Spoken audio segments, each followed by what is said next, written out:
I'm on Patreon, and Patreon is a platform where I will upload interesting videos where you can learn astrology. Connect with me on Patreon and we will grow, and I will give you much more deep insights on Vedic astrology, and lot more secrets will be shared there.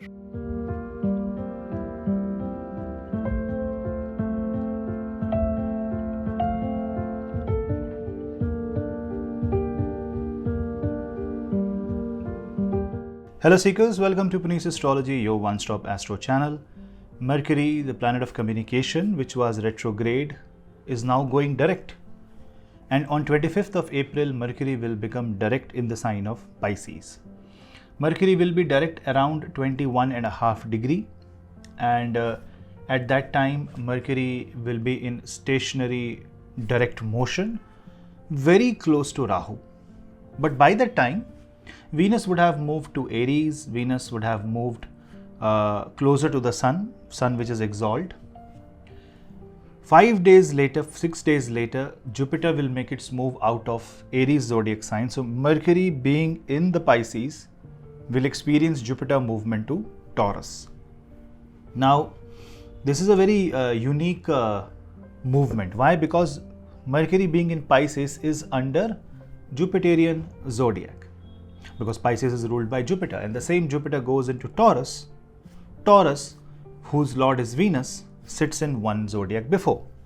So it's like some energy is being shifted forward while there are some exchange of energy that is happening backward. That means this forward motion of Jupiter will interact with Mercury. In fact, will want to give you a lot of financial gains, but you may have to cut back on few expenses. You may have to cut back on few unnecessary costs that you bring on to your company, and lot of hierarchical changes will happen. If you are in the executive leadership, if you are the owner of the company, expect major changes. It's also the time for new initiatives, because now Mercury is very positive. It is in its own nakshatra. I know Buddha is debilitated, but you cannot take away the Rahu and Mercury's combo being a power-packed combo, especially when Mercury is no longer retrograde. Why? Because Rahu is all about technology. And when in Pisces, let's not focus on what negative it can do, but on the positive side, it can create a lot of changes. It can bring in a lot of strategy, new strategies. Error corrections will happen. Now, sometimes there are certain accidents because of which you focus on certain error, like safety measures. It is only when the event happens you realize that, okay, that was also needed. But this is how we learn. And Rahu Mercury is good at anticipating changes. So if there is any forecasting, if there is any planning to be done for the future, Rahu Mercury being a kind of a positive combination can make that happen. Now Buddha, in fact, it is in a debilitated. Now, Buddha being debilitated will definitely impact Virgo and Gemini directly, because you are ruled by Mercury. You should also not forget that Mars would have entered the Pisces zodiac sign by now. And as Mercury progresses forward, Mars will start approaching Rahu. And if you see on 10th of May, when Mercury leaves the Pisces zodiac sign and moves to Aries, Aries being the domain of Mars, Mars will come very close to Rahu. And immediately 7-8 days after Mercury's movement to Aries zodiac sign, Mars will interact with Rahu. It will be a war between Mangal and Rahu, Angarak Yoga, which means that while you are taking decisions, because we cannot just focus on one planet in one zodiac, we must know the flow, trend. What will the planet do when it goes to the next zodiac sign? Is it creating some platform of an event for when it goes to Aries while it is in Pisces? Because it has been in Pisces for quite some time. It was direct, went to Aries, came back, went retrograde, then once again. So a lot of Samudra Manthan has happened in the Pisces zodiac sign.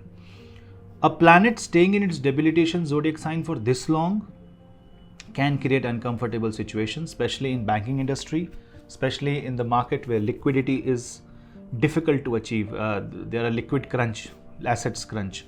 eventually, because of Mars trying to approach Rahu, there will be a kind of an agitation, a kind of an excitement in your mind, and this can affect those people who have weak Mercury in your birth chart, and also can affect people who have a bad Mars in your birth chart. Because see, Rahu is trying to do an eclipse on Mars. There are no eclipses, just for the sake of understanding. Rahu, Mars are going on a collision path. And what is observing this? Mercury, which is your consciousness, and that too in the debilitated state. Then it will move from the Gandanta of Pisces to Aries. Then it will go in the fiery state, but again in the domain of Mars. You see the energy change? Mercury being debilitated, then going into a house whose landlord is fighting with Rahu.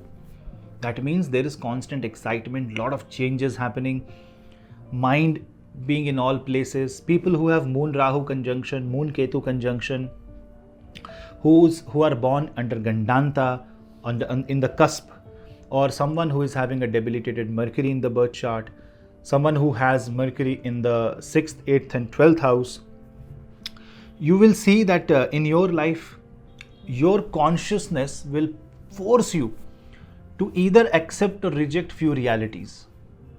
Now, what exactly will happen has to be dependent on your birth chart, but on a flow of energy, if I see, this wants you to take bold initiatives, but also wants you to protect your fort at this point. And it is only when Mars crosses Rahu, has a separation of more than a couple of degrees, the Mercury will keep on having this spike of energy. Because after all, Mercury is your consciousness. People having brain issues or spinal issues, people having issues in their lower back should be a little bit careful during this time. Lifting heavy weights, proving your worth, proving your point of view through force may not work for you. When Mercury is in direct motion, we have to understand that Saturn is in Purva Bhadrapada Nakshatra in the sign of Aquarius. And this means that Saturn's energy is kind of restricting the second house from Mercury. Why? Because if you observe Buddha, for Buddha, second house is very important. In fact, for any planet, second from itself is very important because that talks about the resources available for that planet. Now you see the resource house is ruled by Mars, and that is with Rahu in the sign of Pisces itself, and Saturn has a Vakra Drishti on Aries zodiac sign. So wait for like first 6-7 days of Mercury transit to take any major decision related to finances, unless your horoscope allows that. Anywhere where you will have to burn a lot of cash, be careful, because this is going to create a lot of problems in your projects. On 28th of April 2024, Saturn and Mercury will be at the same degree. So this is going to be a kind of a position where both will be in resonance. So on one hand, Saturn will remind you of the drawbacks, the blockages that may come. Mercury might make you feel that you are so confused that you just want to go ahead. Sometimes, your mind is so confused, you don't want to decide on anything. You just want to execute. Sometimes you are like, enough is enough and let me do it. We'll see what happens. This will see whatever happens, we'll see kind of attitude will put you into a lot of financial risk. So be watchful of this. In spite it being a very small transit, remember this effect of the transit will continue until Mercury reaches Taurus. You will see the extension of what happens now when Mercury moves to Aries zodiac sign. I will upload another video for that. In the next video, I will explain you ascendant-wise analysis, and do watch that video for your own ascendant. What and how this Mercury debilitation, but an influence of Mars and Rahu on Mercury can work for you. Remember, this is Mars and Rahu effect on Mercury, and this can create a lot of excitement. This can create a spike in your conscious efforts towards something.